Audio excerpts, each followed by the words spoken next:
des comptes. Sachez que votre mutisme là, vous allez rendre des comptes à Dieu vous êtes sûr. Vous vous taisez aujourd'hui. Vous allez rendre des comptes à Dieu parce que vous vous êtes tué devant Traoré, parce qu'il a une arme et il est en train d'entraîner le pays dans le gouffre. Vous allez rendre des comptes. Donc, maintenant, je vais passer, comment dirais-je, à ces vieux qui ont signé l'accord de démission entre Traoré, de Damiba et l'accord entre Damiba et Traoré. Le type, là, en son temps, il a dit qu'il va respecter, ce qui a été signé. Pourquoi vous refusez de l'appeler, vous l'interpellez sur, comment dire, cet accord qu'il a signé?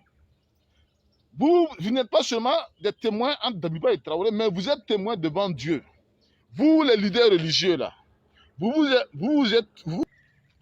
pourquoi vous vous taisez aujourd'hui? Parce que Traoré a une arme, il peut menacer qui il veut par les armes. Vous taisez. Vous allez rendre des comptes à Dieu. Vous, les leaders religieux, catholiques, protestants, musulmans et autres là, coutumiers qui avaient signé cet accord-là, vous allez rendre des comptes à Dieu parce que vous avez laissé le petit là en train d'entraîner le pays dans le gouffre. De toutes les façons, un jour viendra où vous allez partir. La mort là, elle est inévitable. Le petit là, il a placé des escadrons, son escadron de la mort, des encagoulés pour tuer. C'est pour cela que vous avez peur. Ok, taisez-vous. Vous allez rendre des comptes à Dieu pour votre mutisme. Maintenant, parlons maintenant du nouveau patron de la gendarmerie, Natama.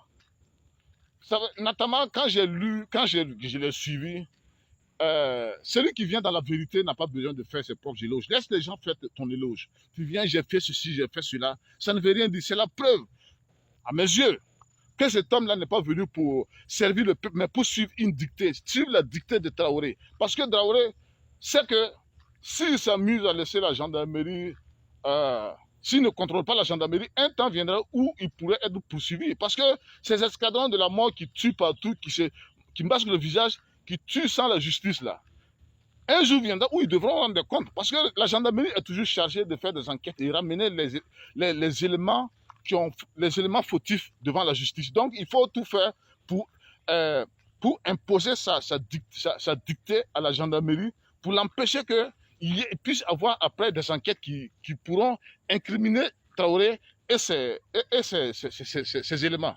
Voilà pourquoi cet homme, il a été changé. Et quand vous regardez même les paroles de Natama, vous sentez que c'est un homme qui parle avec la peur au ventre. Il sait que il n'est pas là de lui-même. Il donne l'impression de vouloir servir le peuple, mais en réalité, vous allez me donner raison. Vous avez vu, non? Regardez bien dans ces deux temps-là. Des interpellations qui finissent par le bain de sang. Alors que normalement, c'est la gendarmerie qui devait être chargée d'interpeller tout homme avec des convocations devant la gendarmerie. Maintenant, quand vous partez interpeller des gens qui finissent par bain de sang, par la mort, regardez cet officier qui a été tué. Moi, je vous dis, aujourd'hui là, ils ont leur liste. Et Ibrahim Maïga, la liste a été établie par les tops. Maintenant, qu'est-ce qu'il faut faire? C'est-à-dire ils ont fomenté un faux coup d'État maintenant pour pouvoir éliminer tous les éléments qu'ils ne veulent pas voir. Beaucoup de gens ont trompé, ils sont en train de tromper Traoré en le faisant quoi qu'il peut faire exactement comme Rolex au Ghana, qui avait tout éliminé à côté de lui pour pouvoir direr et imposer la dictature, la démocratie qu'il veut. Ça ne peut pas marcher. Le Burkina là, c'est différent. Rolex n'a pas prêté serment sur une constitution. Mais toi, tu viens prêter serment sur une constitution et tu veux commencer à tuer tous ceux qui ne veulent pas, qui ne sont pas d'accord avec toi. Non. On va dire ce qui se passe. Regardez bien le prêtre qui a été tué ici, le prêtre gambien là. Qu'est-ce qu'il y a? Il n'y a rien. Il est mort cadeau. Les hommes intelligents ne veulent plus venir au Burkina parce qu'ils savent que ce pays